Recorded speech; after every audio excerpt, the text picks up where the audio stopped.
Estamos de volta no Saber Direito Debate, hoje recebendo a professora Patrícia Fontanella, que ministrou aulas sobre família e sucessões na contemporaneidade. E a nossa conversa está já bem em cima disso aí mesmo. Eu gostaria de perguntar para a senhora, como eu tinha informado no primeiro bloco, sobre essa questão de ser companheiro, ser casado, está fazendo alguma diferença? Qual é mais negócio hoje? É ser casado ou ser amante? Então, muitos perguntam sobre isso e é muito comum, né, em sala de aula ou mesmo nas consultas no escritório, essa pergunta. A questão, eu sempre digo que o Estado casou quem não queria casar. O fato é que nós temos hoje o casamento, em que você muda o teu estado civil, né, de separar, você não volta a ser solteiro, a não ser que anule o casamento. Ou vai continuar casado, ou vai ficar viúvo, ou vai divorciar. E quem já é separado, continuará separado. Na união estável, nós não temos estado civil, embora você tenha que se declarar quando preenche documentos, há todo um cuidado, porque a gente se estende alguns efeitos, né, por conta de regime de bens e tudo mais. Então, na verdade, no casamento, a prova é pré-constituída. Você tem uma certidão de casamento que diz lá que a partir de tal data o teu regime de bens passa a ser tal, que você assumiu ou não o sobrenome do outro, enfim, muda o teu estado civil. Na união estável, em regra, ela é informal. Ou seja, se for o caso, a prova é pós-constituída.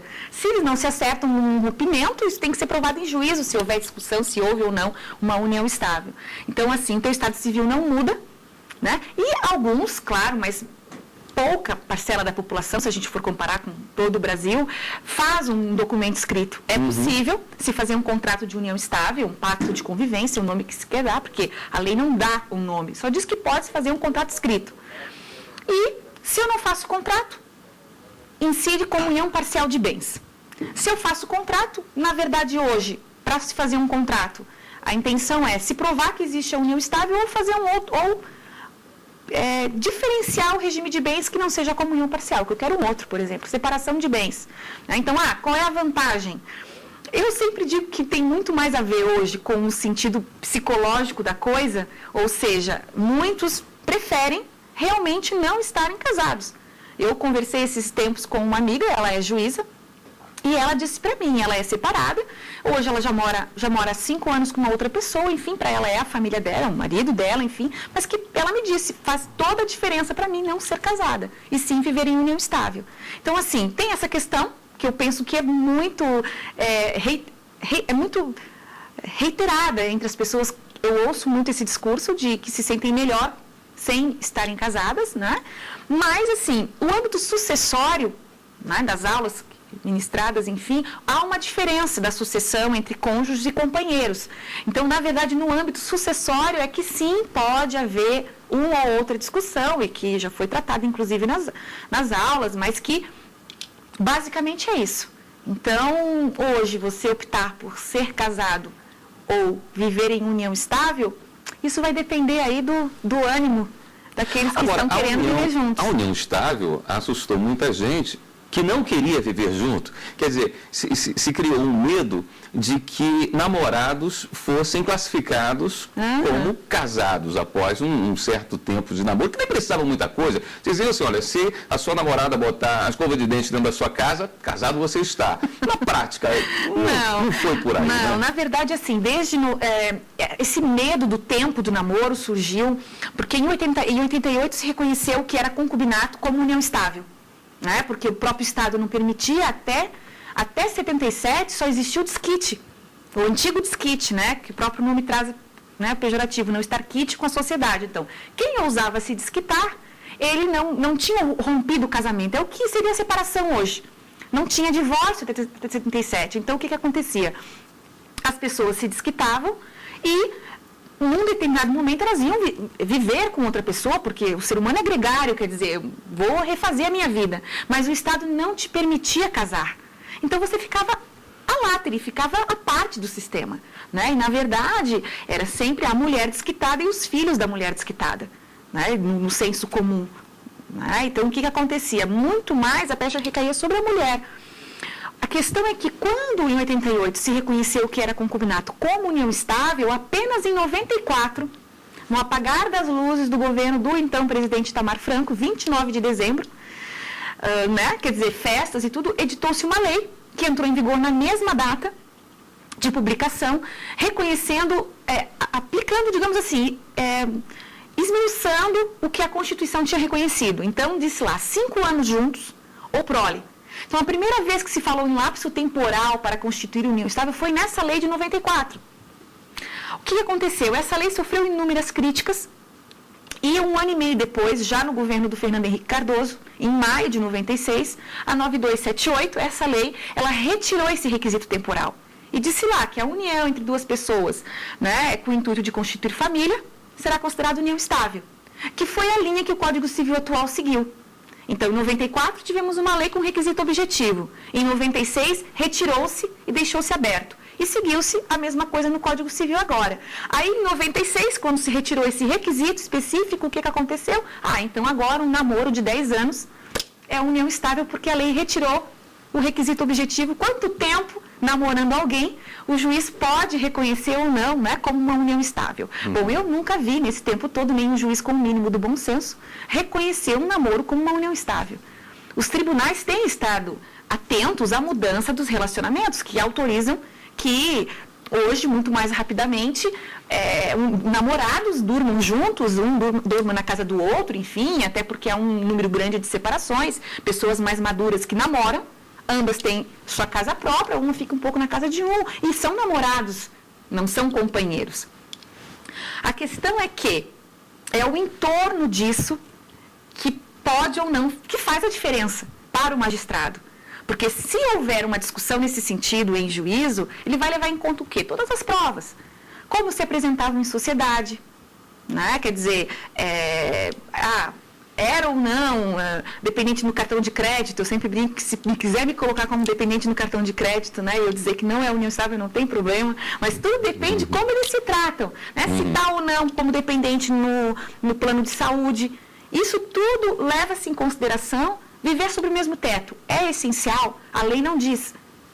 Embora os tribunais levam muito em consideração se vivem sob o mesmo teto. Aí é mais difícil dizer que não existe ali uma união estável. Mas, excepcionalmente, por questão de trabalho, se prove que não viviam sob o mesmo teto, porque fulano trabalhava numa fulano na outra, mas o entorno leva a crer que eles tinham o ânimo de constituir família, pode-se ter reconhecido. Mas várias decisões dos tribunais que eu tenho visto de pessoas que entraram para requerer reconhecimento de união estável e aquilo que vem com isso, alimentos, divisão patrimonial e tudo mais, não levaram porque ficou caracterizado apenas um namoro.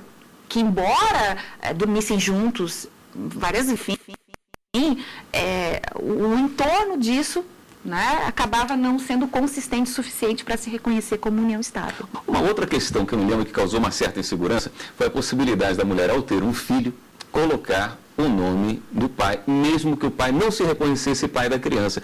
E ainda, somando a essa questão, teve uma outra que era a possibilidade de se pedir pensão ainda durante a gravidez. Que aí você pensa, imagina, a mãe, mesmo sem saber quem é o pai, vai escalar alguém para poder pedir pensão. E o cara como vai se defender? Só depois de um ano, com exames de DNA?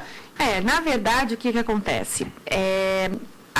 O direito, ele tirou aquela classificação filhos legítimos e filhos ilegítimos. Claro, em 88 caiu todo e qualquer tipo de discriminação entre filhos havidos dentro e fora do casamento. O que acontece? Como é que é hoje? Quem nasce na constância de um casamento, a presunção é que o marido é o pai. Consequentemente, a mulher pode ir sozinha fazer o registro que o oficial colocará o nome do marido como pai dessa criança. Ele pode depois impugnar, mas judicialmente. Agora, se eu não sou casada e tenho um filho, seja na união estável, que deveria ter a mesma repercussão, mas na prática a gente não tem isso, porque não é o instituto do casamento, o oficial não vai colocar automaticamente o nome. Então, se eu não sou casada e tenho um filho, quando eu for fazer o registro desse filho, essa criança, para ter o pai, ela vai ter que ser reconhecido. Mas a mãe, ela não pode, o oficial não vai colocar lá diretamente o nome do suposto pai. Ou o pai vem junto e reconhece no ato do registro dessa criança, ou em ato posterior, instrumento particular, público, em testamento, ele pode reconhecer, enfim. Ou, se não tiver, o oficial vai dizer, bom, essa criança, porque a lei assim determina, que se diga quem é o suposto pai? Né? Vamos me perguntar, bom, Patrícia, quem é o suposto pai? Ou enfim, eu vou lá, posso apontar, fulano de tal é o pai dessa criança.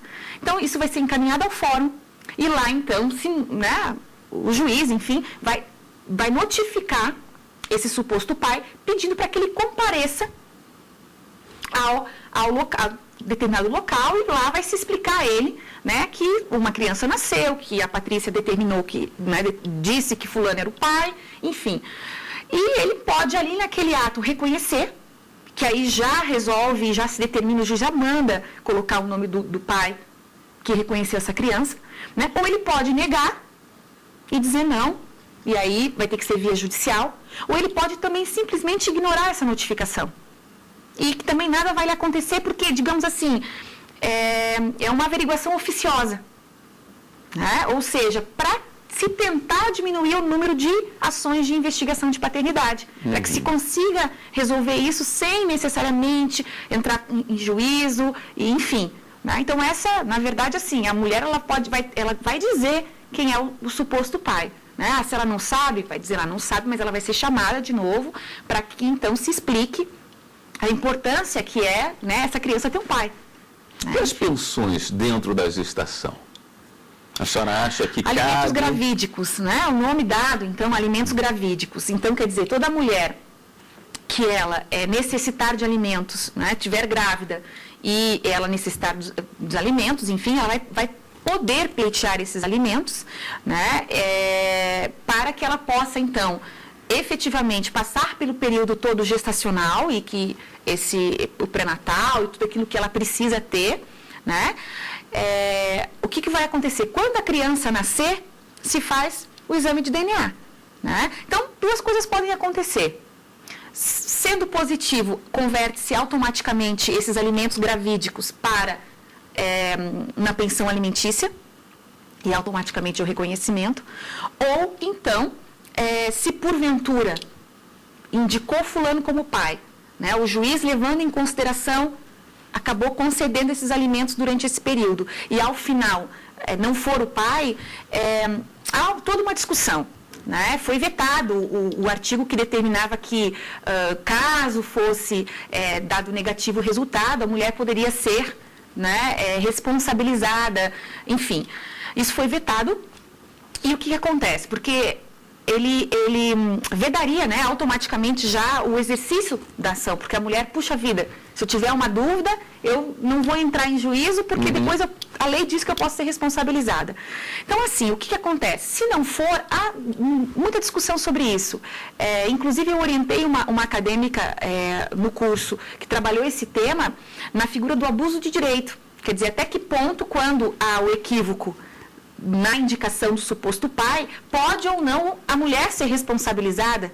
Ou, quiçá, se pensar no pai biológico mesmo, quando ele for identificado, que ele devolva os valores àquele que efetivamente pagou indevidamente.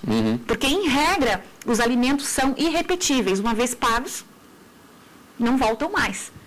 Num primeiro momento, o que eu digo é isso. Pagou, mesmo que tenha depois dito não era, não vai receber de volta. Essa é a regra. Há discussões, então, no sentido de se pensar em abuso de direito, em cobrança, em repetição desses valores, mas que ainda, né, começam a serem discutidos, enfim, que a justiça ainda vai ter que, se for o caso, se pronunciar. Hoje ficou muito difícil definir família? Os arranjos familiares hoje, na verdade, né, eles são completamente diferentes. E nós falamos, né, talvez, da pós-modernidade, para quem trabalha com essa categoria. Quer dizer, na modernidade, nós tivemos conceitos certos, fechados, herméticos do que era família, apenas, por exemplo, aquela oriunda do casamento, tudo fora disso não é reconhecido pelo Estado, é marginalizado. E no momento do século XXI, em que se começam a repensar certos valores em todas as áreas, e que alguns autores chamam de pós-modernidade, é justamente o momento de revisão desses conceitos. E que estamos no olho do furacão, sem dúvida nenhuma. O tema de direito de família, porque ele está impregnado na nossa vida. Todos nós fazemos parte de um contexto familiar, certo? Ou sou casada, ou vivo em união estável, os meus pais se separaram, ou eu recebi pensão do meu pai, ou eu não recebi e tive que entrar em juízo. Enfim, nossa vida está impregnada. Me apaixono perdidamente, quero morar com alguém ou viver em união estável, casar, enfim. Eu faço um parênteses porque eu sempre digo, né? O professor Zeno Veloso sempre disse que todo apaixonado devia ser interditado, né? Pelo menos os primeiros 6 meses, ou 1 ano, né? Dependendo do tempo que dura essa paixão, porque nunca sabe o que faz, nunca sabe o que diz. Porque justamente no direito de família, né? E o latino-americano muito passional, acaba, sem dúvida nenhuma, muitas vezes aí, se morar com alguém, vai caracterizar a união estável e vai ter consequências se isso der errado. O grande número hoje de ações de dissolução de união estável em juízo poderiam ter sido perfeitamente namoros. Ou um noivado, talvez, para quem ainda é noiva, né? Que serve para se conhecer um pouco melhor, não sei. Né? Então, quer dizer, os arranjos familiares hoje estão completamente diferentes